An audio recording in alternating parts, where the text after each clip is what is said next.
It's an uncomfortable fact that the history of our world is all too often defined by conflict. Over the centuries, there have been many examples of invasions, conquests, and captivities.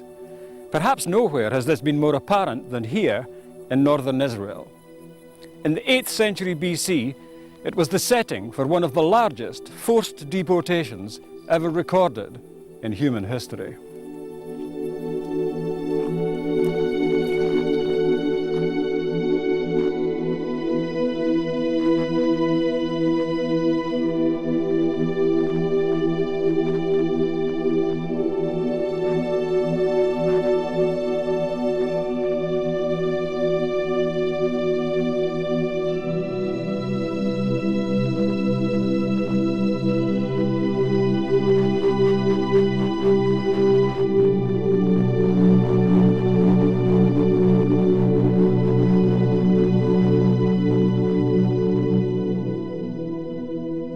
Almost 800 years before the birth of Christ, Palestine, then known as Canaan, was invaded by the armies of the Assyrian Empire.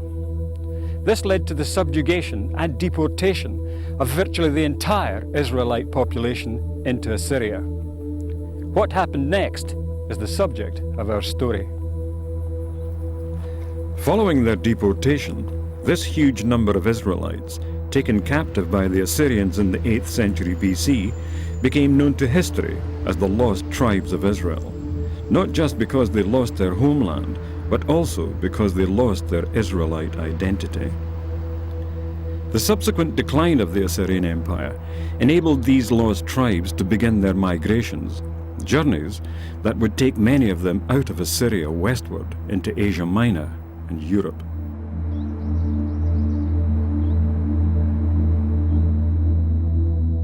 Our story follows these displaced people, who in their migrations invaded both the Caucasus region between the Black and Caspian Seas and Asia Minor. Over time they became known by other tribal names, such as Cimmerian, Scythians or Scythians, Goths, Celts, Anglo-Saxons and Vikings, tribes who would ultimately form the Christian nations of Europe. The untold story of this large number of people who formed the lost tribes of Israel should not be confused with the story of the Jews who lived in and around Jerusalem.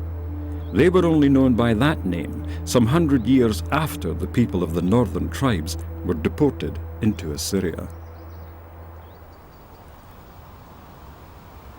This is Auckland Castle in County Durham in the northeast of England, home to the Bishop of Durham. It's here that some remarkable images tell us something of the beginnings of our story.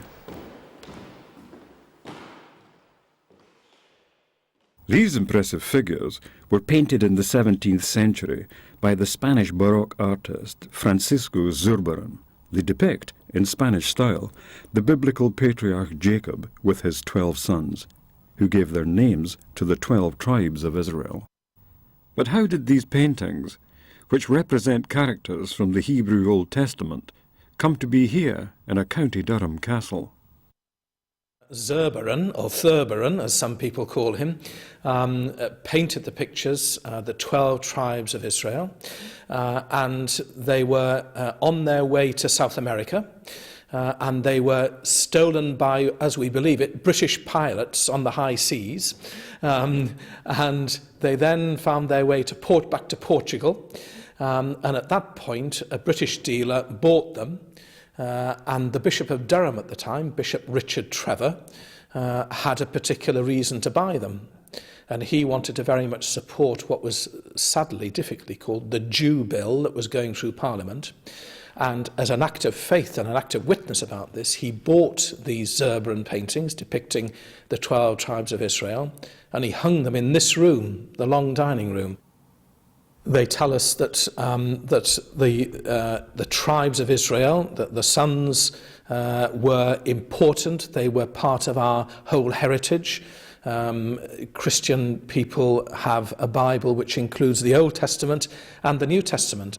The New Covenant that Jesus came to tell us about, God's New Covenant, was from the Old Covenant given to the people of Israel, the chosen people, and that they would be in God's favour. They were God's chosen ones to do his will and his work. And Jesus, we believe, came to tell God's chosen people of God's will and purpose in the New Covenant, and he did that eventually by giving up his life and dying for us. So what does the Bible tell us about Jacob and his 12 sons? Well, the Bible tells us that Jacob's name was changed to Israel. Quite a grandiose title. It means one that rules with God. Consequently, his 12 sons became the ancestors of the 12 tribes of Israel. Now, they also inherited an unconditional promise from Almighty God that their descendants would grow into a great nation and company of nations. They would spread abroad to the west and to the east, to the north and the south, that in them all the families of the earth will be blessed. And they were also given possession, title deeds, if you like, of the land of Palestine, which at that time was known as the land of Canaan.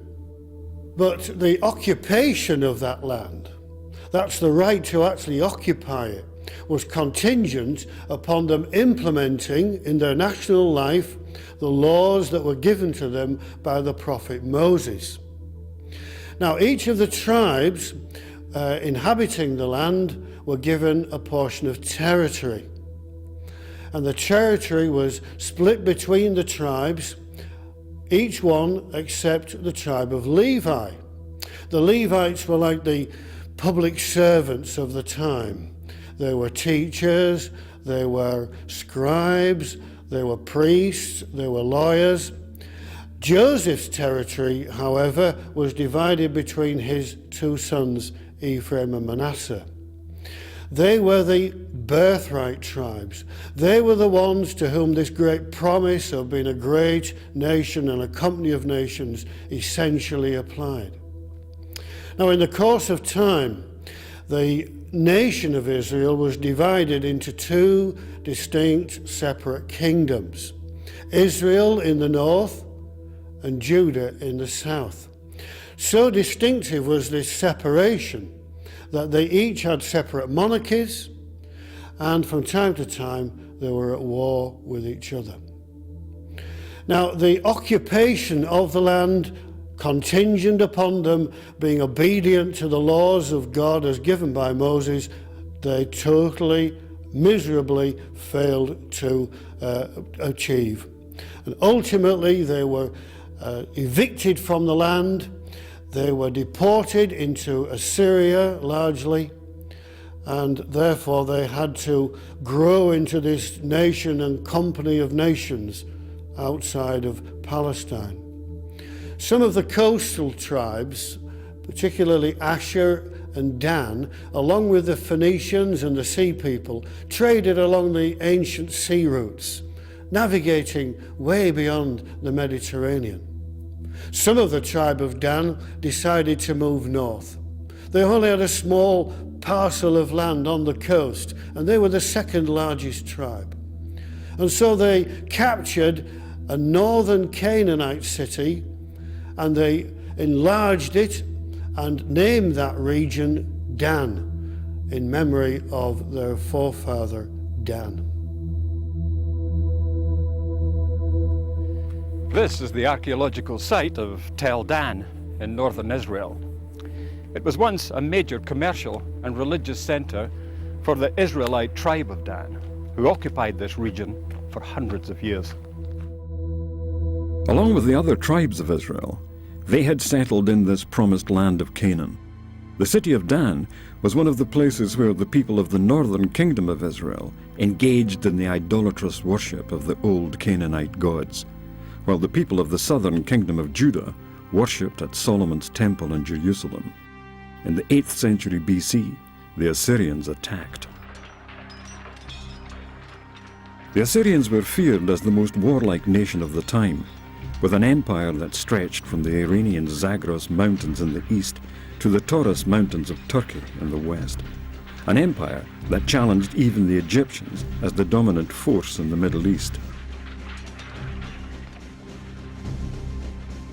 Tel Dan is a classic example of a destruction site, showing the extent of the havoc caused when the Assyrians invaded.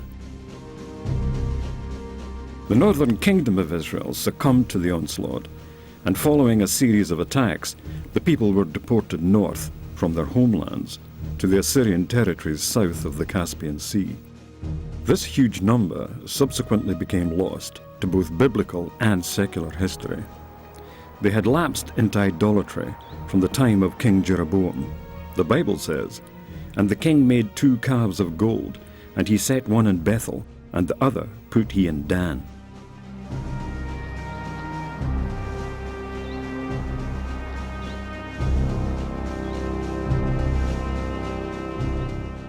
Following the division of the kingdom of Solomon, King Jeroboam established a cult at Dan as an alternative to the one at the temple in Jerusalem. He placed a golden calf in the city and built a high place. This high place was originally built by King Jeroboam of Israel in the 10th century BC, but not for the worship of the God of Abraham, Isaac, Jacob, and Moses. Ultimately, this place was destroyed by the Assyrians and the people deported. In the Bible, 2 Kings 18, it says, "And the king of Assyria did carry away Israel unto Assyria, and put them in Halah and in Habor by the river of Gozan, and in the cities of the Medes, because they obeyed not the voice of the Lord their God, but transgressed his covenant, and all that Moses had commanded, and would not hear them, nor do them."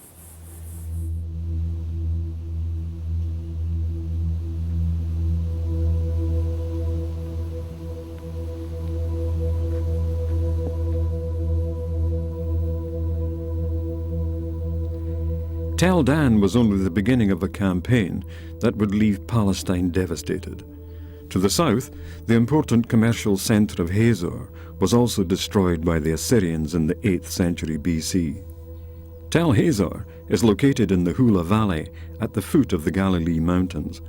It was destroyed during the Assyrian military campaign of 732 BC, and its inhabitants exiled, along with those of the entire Galilee region. The site features buildings which include those of the period of the Israelite occupation. The entrance to the city was through an impressive 6-chambered gateway, typical of the period. This reconstructed oil press is one of the few examples to be found and tells us something of the day-to-day life of the inhabitants of the city, an existence that was violently disrupted by the Assyrian invasion. Another example of this wholesale destruction can be found here in the ruins of the once magnificent city of Megiddo, lying in the heart of the Jezreel Valley. During the biblical period, Megiddo was one of the most important cities in Israel. It controlled the international trade routes that linked the ancient world centers of culture and power, Egypt and Mesopotamia. The Assyrians destroyed the city and deported its inhabitants. Bible prophets had foreseen the Assyrian invasions as a divine judgment on the decadent Israel nation, and predicted that while they would be deported and scattered among the nations of the world, they would yet fulfill their ordained purpose and therefore be preserved. The ancient scriptures predicted that the descendants of Jacob Israel would emerge as a great nation and company of nations with an established monarchy. And God said unto him, I am God Almighty. Be fruitful and multiply. A nation and a company of nations shall be of thee, and kings shall come out of thy loins.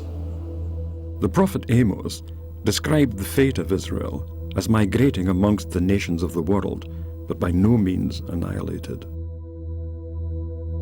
For lo, I will command, and I will sift the house of Israel among all nations, like as corn is sifted in a sieve. Yet shall not the least grain fall upon the earth. The prophet Jeremiah stated that Israel would continue as a nation as long as the sun, moon, and stars remained in the sky. Thus saith the Lord, which giveth the sun for a light by day, and the ordinances of the moon and the stars for a light by night, which divideth the sea when the waves thereof roar. The Lord of hosts is his name. If those ordinances depart from before me, saith the Lord, then the seed of Israel also shall cease from being a nation before me forever.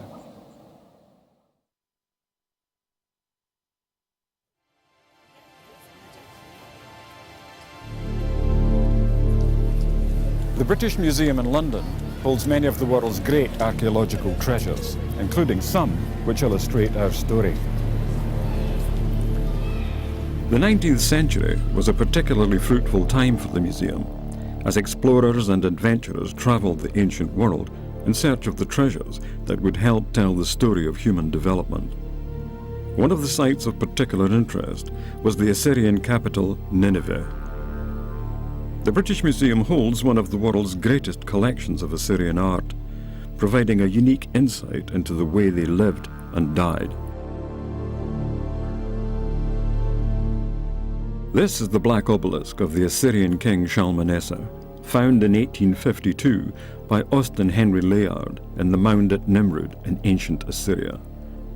Each of its 4 sides is divided into 5 sculptures, representing the tributes brought by vassal princes, including Jehu, king of northern Israel, seen here prostrate before Shalmaneser. Assyriologists succeeded in reading the name of Jehu, which referred to him not as an Israelite, but as the son of Humri, a name derived from Omri, an earlier king of northern Israel. It says, "The tribute of Jehu, son of Humri, received from him silver, gold, and many treasures fit for a king." The British Museum press booklet, The Bible in the British Museum, tells us Omri had been such a prominent ruler in his day that the Assyrians referred to Israel as Bit Humri, or the house of Omri. The name Israel is not found anywhere on this obelisk, which indicates that the people of the northern kingdom had not only lost their homeland, but also their identity as Israelites. They were now the lost tribes of Israel.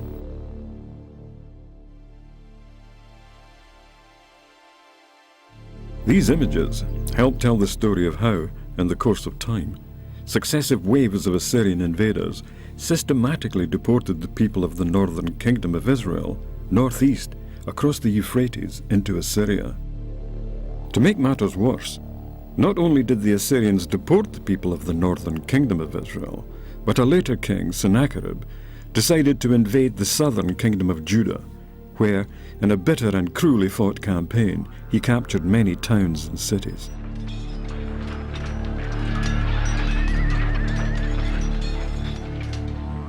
These images record the siege and destruction of the city of Lachish, one of the bloodiest and best documented examples of Assyrian siege warfare.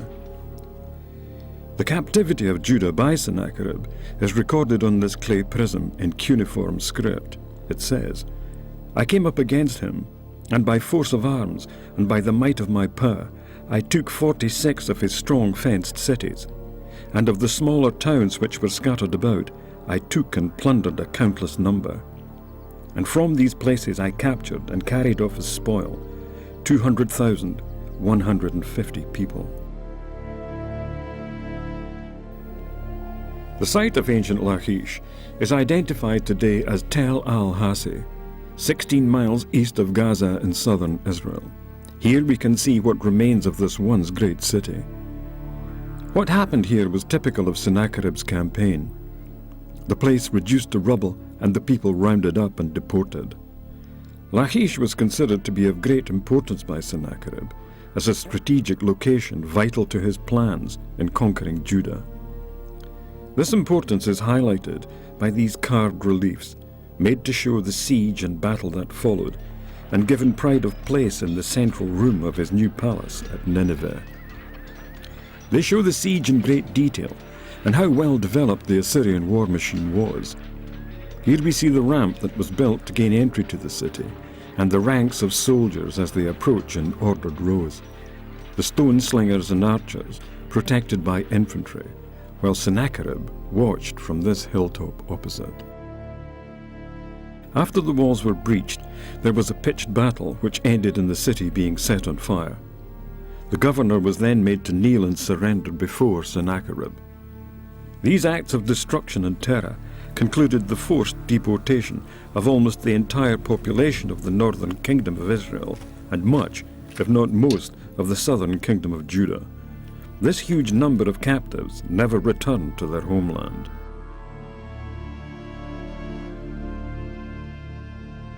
The only Israelites who remained in Palestine, other than the elderly or infirm, were the inhabitants of Jerusalem. They would be taken to Babylonia more than 100 years later, where they spent 70 years in exile before some returned to Jerusalem and became known as the Jews. While the Jews of that time were Israelites, most of the Israelites were not Jews, just as all Scots are British, but all British are not Scots.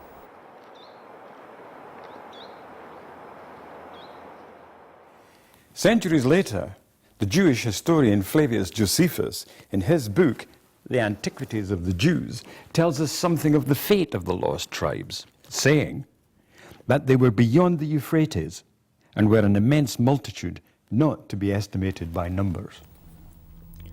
The Apocrypha is a collection of biblical writings which bridges the historical gap between the Old and New Testament scriptures and was included in early versions of the Bible.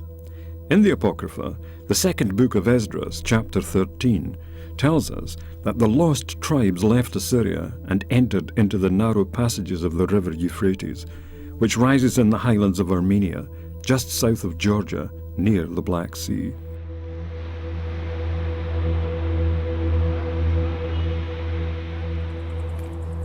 This is Tbilisi, capital of Georgia, on the banks of the river Kura.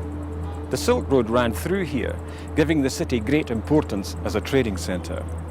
It's also of vital strategic importance, situated south of the Caucasus Mountains, guarding the pass, which is the main route to the north.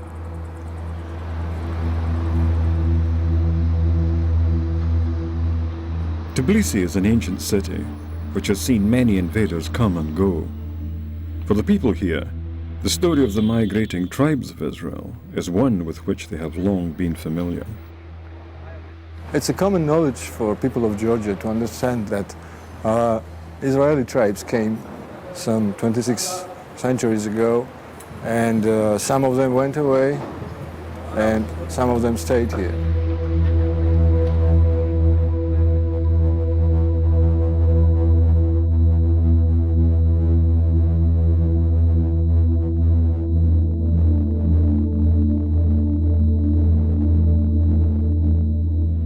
Well, this is a truly wonderful view and an important one for our story.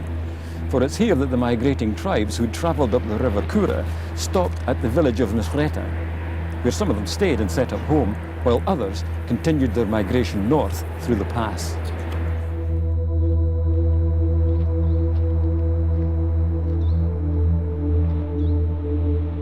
This hazardous route through the Caucasus Mountains is thought to be the one taken by the descendants of the lost tribes in their journey round the Black Sea. Before the First World War, Reginald Pierce was confidential secretary to the North Caucasian Oil Company in Grozny, where he became a fluent writer and speaker in Russian. When the war began, he volunteered for service in the British Army, but was instead sent back to Russia, where he was attached to the Don Cossacks on military intelligence duties, rising to the rank of colonel. His experience in working with the Russians in the Caucasus gave him unique access and insight into this strategically important part of the world.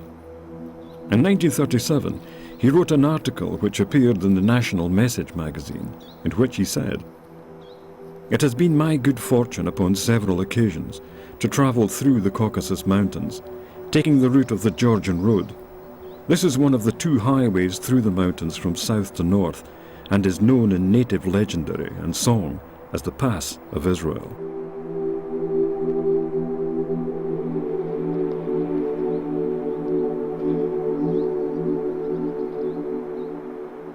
Well, after a quite dramatic ascent, here we are at the top of the mountain. This is as high as it gets.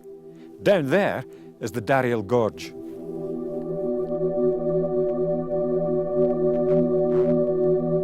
Colonel Pierce went on to observe that having passed successfully over this, the real ridge of the pass, Israel were faced with the descent into Europe.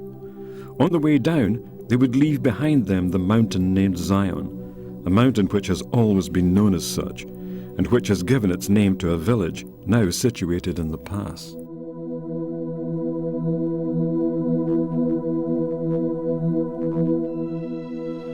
Well, here I am in the Dariel Gorge, and in the village of Zion, where I'm perched rather precariously on the cliffs above the river. It was on this exact spot that the figure that can be seen in the photograph taken by Colonel Pierce all those years ago can be seen, showing Mount Zion in the background. In another article written for the National Message magazine in 1946, Brigadier General Sir Standish Crawford, on a journey through the pass, observed that the Russian car driver is a fatalist, and in Zara's days it was not an uncommon sight, on looking over a bend in the cliff, to see the wreckage of one or more cars in the abyss below until the winter floods washed them away. It is this abrupt descent by the Argarva River which is known locally as the Gate of Israel.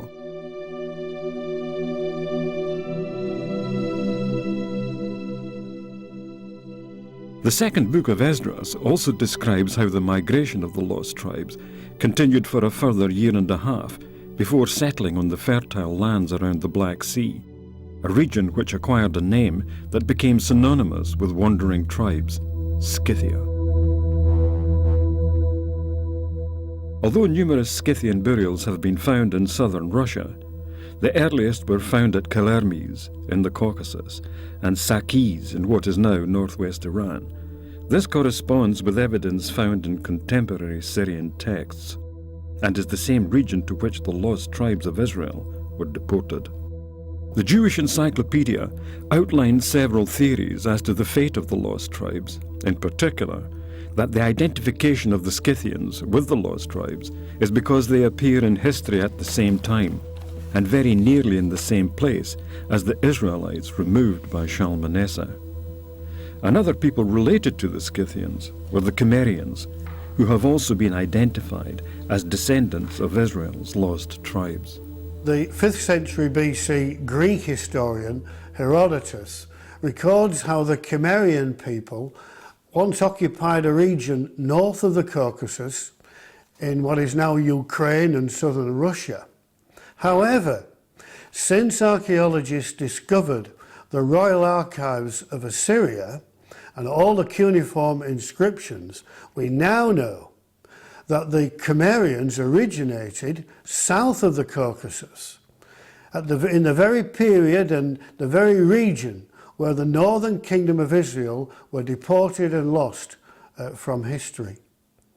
Dr. Anne Christensen is a well-respected Danish linguistic expert, and in her book, Who Were the Cimmerians and Where Did They Come From?, published in 1988, she states the obvious conclusion.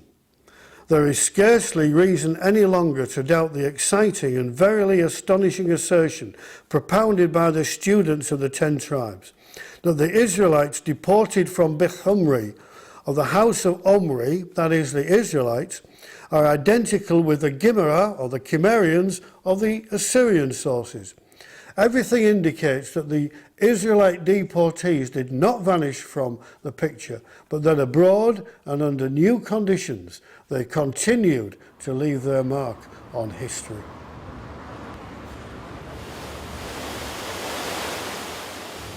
The Encyclopedia Britannica tells us that the Cimmerians invaded what is now western Turkey. So, while some of the tribes migrated through the Caucasus and across southern Russia into Europe, others travelled west through what was then Asia Minor to cross here at Constantinople, modern-day Istanbul. This is where east meets west. This ancient city occupies a unique location straddling the Bosphorus, the narrow strip of water that separates Asia from Europe. This strategically important location commanded the vital trade and military routes that bridged the continents. Many armies have passed through here, including those of the Persian king Darius in the 6th century BC, who, according to the Greek historian Herodotus, made a failed attempt to conquer the Scythians. He built a bridge of boats across the Bosphorus before leading his army north to the Danube. In the resulting battle, the Scythian cavalry and archers forced Darius to withdraw back to the Bosphorus, where he retreated into Asia, never again to attempt an invasion of Europe. This event underlined just how important this place was in crossing from one continent to another. The Cimmerians, in continuing their westward trek, would ultimately become known as Gauls and Celts. The 19th century scholar and antiquary, the Reverend Samuel Lysons, in his 1865 book, Our British Ancestors, Who and What Were They?, states that the Cimmerians, seeming to be Gauls or Celts under a different name, it is observable that the Welsh, a Celtic people, still called themselves Cymri. Not only did Old Testament prophets affirm that the lost tribes of Israel would be preserved in their migrations, the New Testament writers also recognized their continued existence and development. The Apostle James addresses his entire epistle to all 12 tribes scattered abroad. James, a servant of God and of the Lord Jesus Christ, to the 12 tribes which are scattered abroad, greeting. The Apostle Peter continues to recognize them as a chosen generation, a royal priesthood and holy nation, and reminds them of the words of the prophet Hosea, that for a while in their Assyrian captivity they ceased to be a people, but are now once again the people of God. But ye are a chosen generation, a royal priesthood, and holy nation, a peculiar people, that ye should show forth the praises of him who hath called you out of darkness into his marvellous light, which in time past were not a people, but are now the people of God, which had not obtained mercy, but now have obtained mercy. Nowhere in its long journey to the Black Sea does the river Danube look more impressive than here at Budapest, the capital city of Hungary. The Danube is the second longest river in Europe, stretching from its estuary in the Black Sea to its source in Germany's Black Forest. Widely regarded as one of the most beautiful cities in Europe, Budapest can trace its roots back to prehistoric times.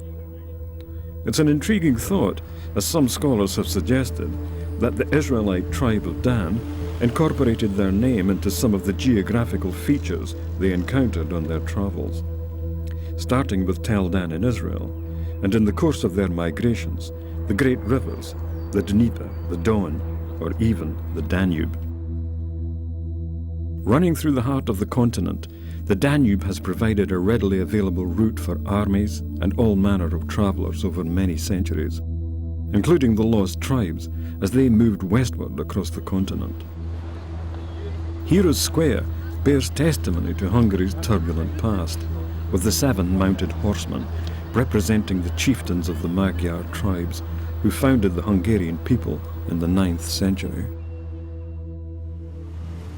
If it is the case that the lost tribes of our story are represented by the Scythians, their presence in the region of the Danube is recorded by an impressive collection of artifacts held here in the Hungarian National Museum.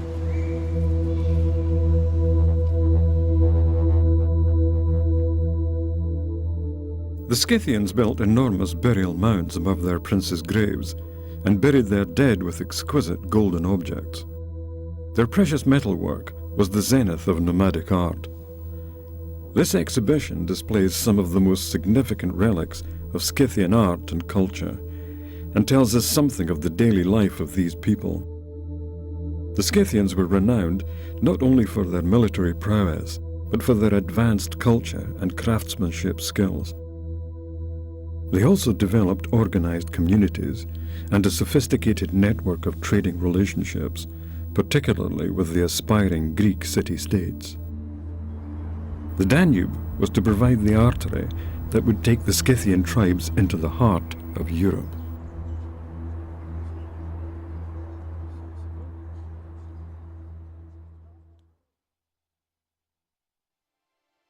By the 6th century BC, successive waves of Scythian attacks overtook much of pre-Roman Iron Age Poland and Germany.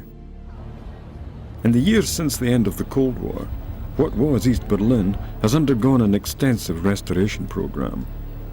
The Brandenburg Gate is the architectural icon, not just for the city itself, but for the German people. The city centre has been returned to its former grandeur. Nowhere is this reconstruction more apparent than on this small island in the River Spree, on which stand the country's great museums. They hold many priceless archaeological artifacts, including those which tell us something of the Scythian presence in Europe. While the Scythian invasions were accompanied by much violence, there was another, more sophisticated side to their culture. In 1882, a hoard of Scythian treasure was found at the Iron Age archaeological site of Wetterschwelt on the German-Polish border. Some of the wonderful gold objects found there are on display here at the Altes Museum. Taking pride of place in the collection is this golden fish and sword found at Wittyskowo. The exquisite craftsmanship of these items bear testimony to the advanced metalworking skills employed at that time.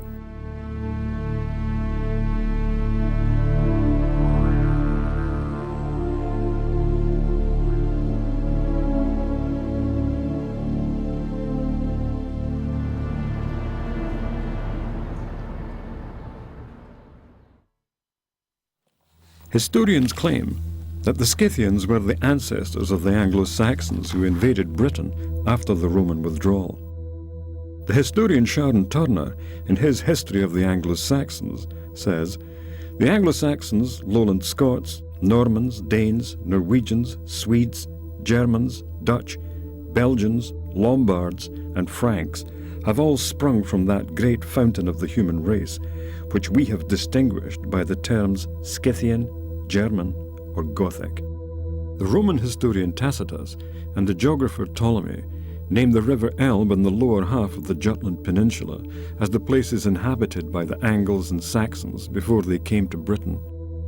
It's also interesting to note that the British historian Nennius, in his account of the arrival of Hengist and Horsa in England, states that messengers were sent to Scythia for reinforcements.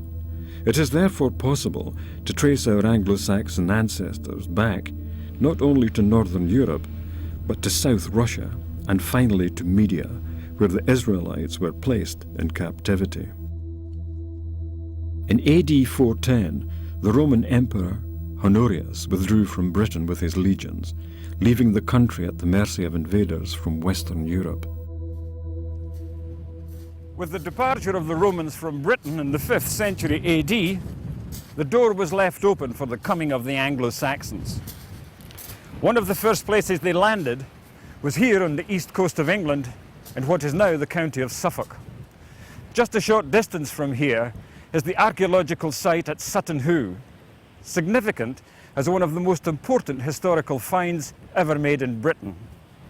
It marks the point at which the descendants of the lost tribes arrived on our shores, after a journey that had taken them hundreds of years and thousands of miles.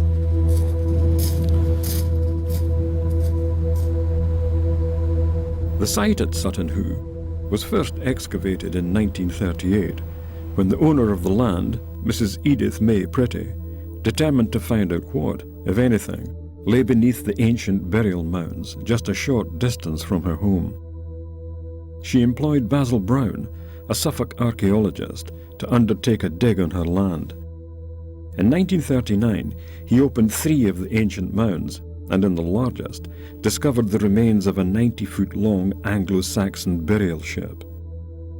The use of large iron bolts suggests an earlier British origin, whereas the Angles and Saxons tended to use wooden dowels in their ships. Whichever the case, Basil Brown realized that this was no ordinary burial, but that of a rich and powerful nobleman or king. While much of the rest of the site had been plundered by grave robbers, the greatest prize had eluded them: Anglo-Saxon gold, weapons and ornaments, Byzantine silver and other objects that suggested links with France and Scandinavia. The treasures found at Sutton Hoo are to be seen on display at the British Museum, where this impressive helmet takes pride of place. Other items of significance in the collection include the king's shield and sword. These magnificent silver bowls clearly show the Star of David, which suggest a Middle Eastern connection.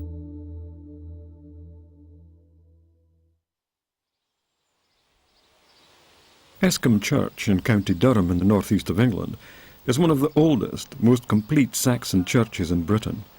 It's still used as a place of worship and is thought to have replaced an even earlier Celtic church. It was built from stones taken from the nearby Roman fort at Binchester and bears witness to the very rapid conversion of the Anglo-Saxons to the Christian faith. All the other Saxon churches have been utilised as barns or houses.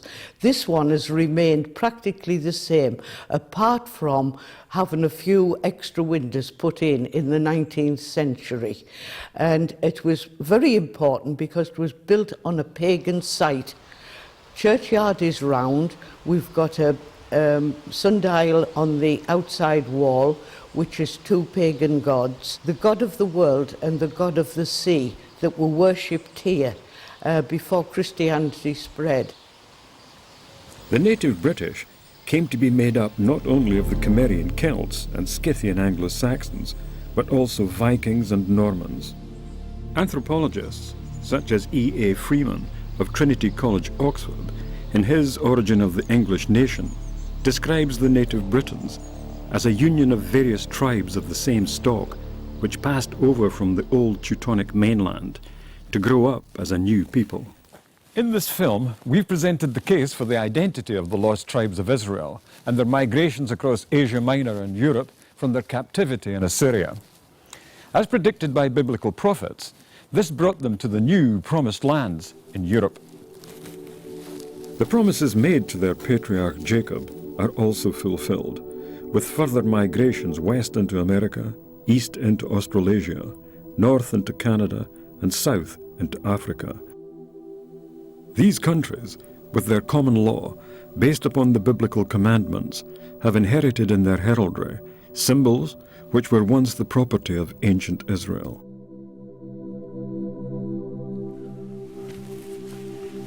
In the history and development of their culture, the Anglo-Saxon, Viking and Celtic peoples, along with other Christian nations, have provided missionary workers who have taken the gospel to every part of the globe. Their efforts in providing health care, education and spiritual guidance have improved the lives of millions. Over 2 centuries, the work of the missionaries, however imperfect, remains a powerful witness for the Christian faith throughout the world.